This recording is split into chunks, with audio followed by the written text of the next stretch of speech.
திருச்சிற்றம்பலம். திருமூலரையா திருவடிகள் போற்றி போற்றி, குருவடியும் திருவடியும் வணங்கி இந்த பதிவை ஆரம்பிக்கலாம். நண்பர்களே, நமக்குள்ள இருக்கக்கூடிய பெரிய ஐயப்பாடானது இந்த உடல் உயிர் அப்படிங்கிற சம்பந்தமான விஷயம். இந்த உடல் பெரியதா உயிர் பெரியதா? ஆன்மீகத்தை பொறுத்தளவு இந்த உடலுக்கு அவ்வளோ மதிப்பில்லை அப்படிங்கிறது நல்லாவே தெரியும். ஆனால் அந்த உடல் இல்லாமல் உள்ளிருப்பவரையும் உணர்ந்து கொள்ள முடியாதுங்கிறதையும் நம்ம ஒத்துக்கணும். இந்த உடலுக்கான மதிப்பு மரியாதையை ஏற்படுத்தி கொண்டு தான் என்ற அகங்காரத்தை நாம் வளர்த்து கொண்டோமே எனில், இந்த உடலுக்கென்று ஒரு பெயர் உள்ளது, அந்த பெயர்தான் உலகத்தில் சிறந்தது அப்படின்ட்டு, அதாவது அப்பா அம்மா வச்ச பேர் அதுதான் நீங்கள் அப்படின்னு நினச்சிக்கிட்டு அதுக்கு ஒரு மரியாதை, நாம் படித்த பட்டத்துக்கு ஒரு மரியாதை, நாம் பிறந்த பிறப்புக்கு ஒரு மரியாதை, இந்த மாதிரி நம்ம ஒவ்வொன்றா மரியாதை தேவைப்படுகிறது, அதுதான் எனது அடையாளம் அப்படின்னு நினச்சிக்கிட்டு இருக்கோன்னா அது நம்மளோட அறியாமை. அப்போ அந்த அறியாமையிலிருந்து மீண்டு வருவது அப்படிங்கிறது அவ்வளவு சாதாரண விஷயமா அப்படின்னா, ஞானிகளுக்கும் சித்தர்களுக்கும் எல்லாமல் இந்த இறைவனின் அருள் பெற்றவர்களுக்கு மட்டுமே அது சாத்தியம்.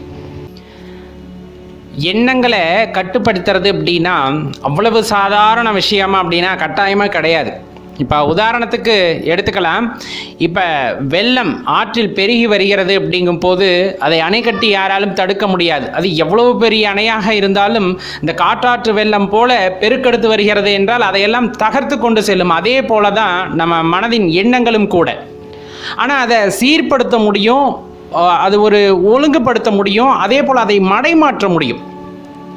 எண்ணங்கள் தவறாகவே போகிறது, என்னால் சிவசிந்தனையில் இருக்க முடியவில்லை, நல்ல எண்ணங்களை தாண்டி அந்த தீய எண்ணங்கள் மனதில் எழுகிறது அப்படிங்கும் போது, அது பெருக்கெடுக்குகிறது அப்படிங்கும் போதெல்லாம் நம்ம அதை மடைமாற்றம் செய்ய வேண்டும் அப்படிங்கிறது ரொம்ப முக்கியமான விஷயம். மடைமாற்றம் அப்படிங்கிறது உங்களுக்கு நல்லா தெரியும். எவ்வளவுதான் தீயெண்ணங்கள் வந்தாலும் சிவமந்திரத்தை சொல்லும் போது, சிவனை மனதில் நினைக்கும் போது அதை திசை திருப்புகின்றோம், அந்த எண்ணத்தை திசை திருப்புகிறோம். தவறான எண்ணங்கள் மனதில் வரும்போது இது தவறடா, இந்த நிமிடமானது நான் இறைவனை நினைக்க வேண்டும் என்று அப்படியே அந்த மனதின் போக்கை மாற்றுவது அப்படிங்கிறது மடைமாற்றுதல் அப்படிங்கிறது உங்களுக்கு நல்லா தெரியும். அப்படி அந்த மனதின் போக்கை நம்ம மடைமாற்றம் செய்து விட்டோமேனால், நம்மளோட சிந்தனைகள் அந்த எண்ணங்கள் மடைமாறுகிறது என்றால் நம் மனதில் தீய எண்ணங்கள் எழாது. சில விஷயங்களை தெளிவாக புரிஞ்சுக்கணும். அதே போல் எப்போவுமே வெளி தோற்றத்திற்கு மதிப்பை அதிகம் கொடுத்தோமே எனில் உள்ளிருக்கக்கூடிய அந்த அருட்பெரும் ஜோதியை உணர்ந்து கொள்ள முடியாது. அப்போ இந்த உடல் கிடைத்தது பெரிய விஷயம். இதே ஆறறிவு இல்லாத ஜீவன்களாக பிறந்திருந்தால் நம்முள் இருக்கக்கூடிய இறைவனை உணர்ந்து கொள்வதற்கான அந்த சந்தர்ப்பம் கிடைக்காமல் போயிருக்கலாம். ஆனால் இறைவன் பார்த்து இந்த உடலை உங்களுக்கு கொடுத்திருக்கின்றார் அப்படிங்கும் போது இதில் ஒரு காரண காரியம் இருக்குது. அது பல பேர்த்துக்கு தெரியாமல் இந்த வாழ்க்கையவே தொலைச்சிட்டு கடைசி காலத்தில் சிவனே சிவனேன்னு சிவசிவா சிவசிவான்னு போகிறதுல என்ன இருக்குது? ஆரம்பத்திலிருந்தே இந்த உடல் எதற்காக கொடுக்கப்பட்டதுன்னு தெளிவாக தெரிஞ்சுக்கிட்டு இந்த உடலை பேணி பராமரிப்பதுடன் சேர்ந்து ஆத்ம பலத்தையும் அதிகப்படுத்தி கொண்டு உள்ளிருக்கக்கூடிய அந்த அருட்பெரும் ஜோதி அந்த பேராற்றலை நாம் உணர்ந்து கொள்வதற்கு முயற்சிகள் செய்யாவிடின் இந்த பிறப்பெடுத்து என்ன பலன்? நம்ம எடுத்ததுமே மனசை கட்டுப்படுத்துங்க அப்படின்னா அது வெடிச்சு சிதறிடும். முதல்ல இந்த மடைமாற்றம் அப்படிங்கிறத நம்ம எப்பவுமே கற்றுக்கணும். நல்ல எண்ணங்கள் வந்து கொண்டே இருக்கிறதா, அந்த எண்ணங்களை எல்லாம் குறுக்க வேண்டும், அப்படியே குறைக்க வேண்டும். எண்ணங்களை பல எண்ணங்களை ஒரு எண்ணத்தில் கொண்டு வருவது அப்படிங்கிறதே பெரிய விஷயம் ஆரம்ப காலகட்டத்தில். அப்போ நல்ல எண்ணங்கள் வரும்போது அதை படிப்படியாக குறைத்து ஒரு எண்ணத்தில், அதாவது இறைவனின் மீது மட்டும் சிந்தையை நிறுத்தி அந்த எண்ணத்தை வலுப்படுத்துவது அப்படிங்கிறது மிகவும் சிறப்பான செயல். சில பேர் முயற்சி செய்யும் போது பார்த்தீங்கன்னா நிறைய தீய எண்ணங்கள் வந்துக்கிட்டே இருக்கும். இதெல்லாம் நம்மளைய சோதிக்கிறது, உன்னால் முடியுமா அப்படிங்கிறது மாதிரி இந்த மனசு என்ன பண்ணும், நிறைய தீய எண்ணங்களை உண்டாக்கிக்கிட்டே இருக்கும். அந்த தீய எண்ணங்களிலிருந்து நல்ல எண்ணங்களுக்கு நம்மை மாற்றுவது அப்படிங்கிறது இறைவனின் செயலால் மட்டுமே முடியும். இறைவனை பற்றி நினைப்பது, இறைவனை பற்றி பாடுவது, இறைவனை பற்றி புகழ்வது, இந்த மாதிரி விஷயங்களால் மட்டுமே அந்த எண்ணங்களை திசை திருப்ப முடியும், மடைமாற்றம் செய்தல் முடியும் அப்படிங்கிறது. எல்லாத்துக்குமே ஒவ்வொரு குறிக்கோள் இருக்கும் இல்லைங்களா? இயல்பாக பேசுறது, நீ எதுக்கு பிறந்தன்னு தெரிஞ்சுக்கோ, உனக்குன்னு ஒரு காரியத்தை இறைவன் கொடுத்திருப்பார், இப்படி நிறைய சொல்லுவாங்க. நீ இந்த சமூக சேவை செய்யணும், நீ இந்த சாதனை பண்ணணும், அந்த சாதனை பண்ணணும், இந்த மாதிரி ஒவ்வொன்றையும் சொல்லுவாங்க. எல்லாத்துக்குமே கொடுக்கப்பட்டிருக்கின்ற ஒரு வேலை, எல்லாத்துக்குமே கொடுக்கப்படுகின்ற அந்த அற்புதமான வாய்ப்பு அப்படிங்கிறது உன்னில் இருக்கக்கூடிய என்னை உணர்ந்து கொள் அப்படிங்கிறது தான். அதை தவிர மற்ற எல்லாத்தையும் முயற்சி செய்கிறோம். அதை விட்டுட்டு மற்ற எல்லாத்தையுமே தேடுறோம். புகழுக்கு அடிமையாகின்றோம், பொருளை சேர்க்க ஆசைப்படுகின்றோம். எல்லாத்தையும் சேர்த்து வச்சாலும் ஒரு நிமிஷத்தில் அழிஞ்சு போயிடுது.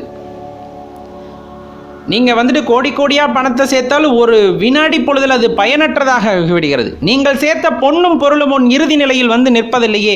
எத்தனையோ பேர் பாடிவிட்டனர், எத்தனையோ ஞானிகள் சொல்லிவிட்டனர், நீ என்ன சேர்த்தாலும் இறுதியில் நீ போகும்போது உன்னோட எதுவுமே வராதுன்னு அவ்வளவு அப்பட்டமாக சொன்னதுக்கப்புறமும் நம்மளோட அகங்காரத்தின் காரணமாக எதற்கு உயர்ந்த மதிப்பை கொடுக்கின்றோம்?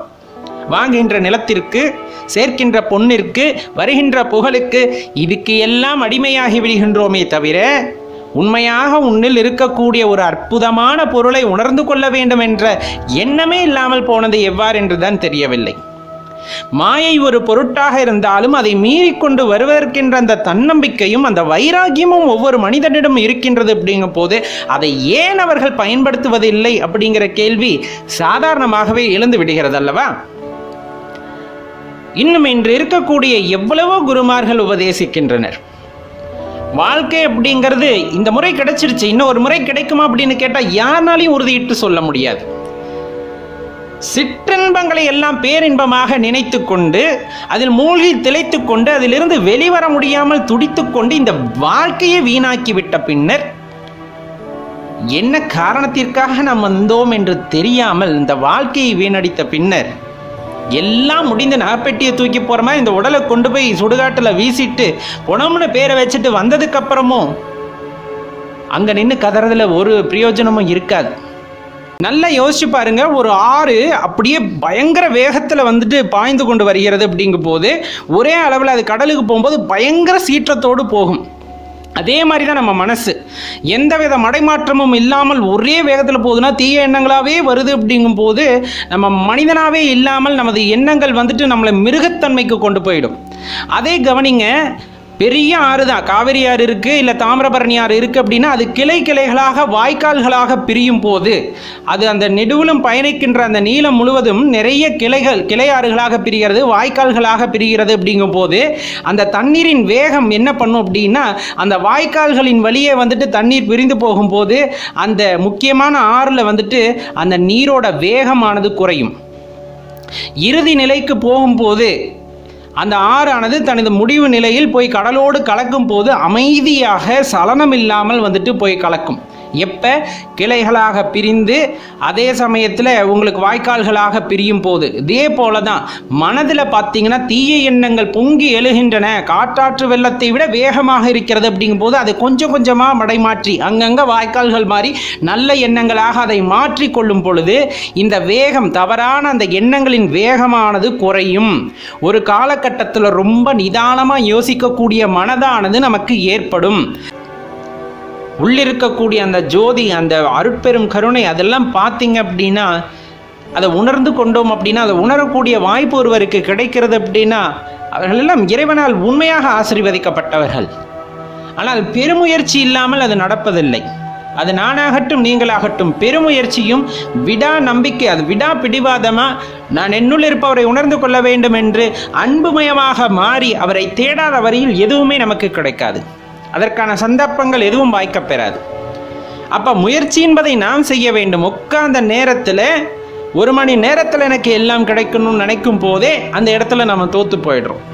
கால நேரங்களை பற்றி எண்ணாமல் என் பணியை நான் செய்கின்றேன், என்னுள் இருப்பவரை உணர நான் முயற்சி செய்கின்றேன் என்று தொடர்ந்து நாம் முன்னேறும் பொழுது, நாம் அதை பயிற்சி செய்யும் பொழுது கட்டாயமாக இறைவனின் அருளானது உங்களுக்கு கிடைக்கும். சாட்சாத் அந்த பரமேஸ்வரனை உங்களுக்கு குருவாக இருந்து வழிகாட்டுவார்.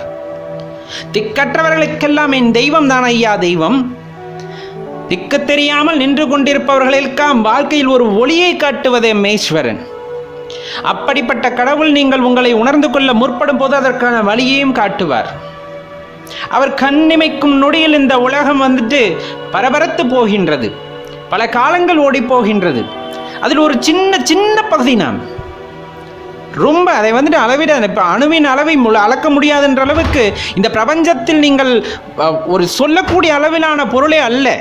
ஆனால் உங்கள் மனதில் அந்த அன்பு மிகும் பொழுது உங்களது உள்ளத்தில் அவர் தோன்றுகின்றார், உங்களுக்கான வழியை காட்டுகின்றார் என்றால் அவர் எப்படிப்பட்டவராக இருக்க வேண்டும், அந்த பராபரம் எப்படிப்பட்டவராக இருக்க வேண்டும் யோசிச்சு பாருங்க. அந்த இன்பத்தை அனுபவிக்காத வரையில் அதை பற்றி கூற முடியாது.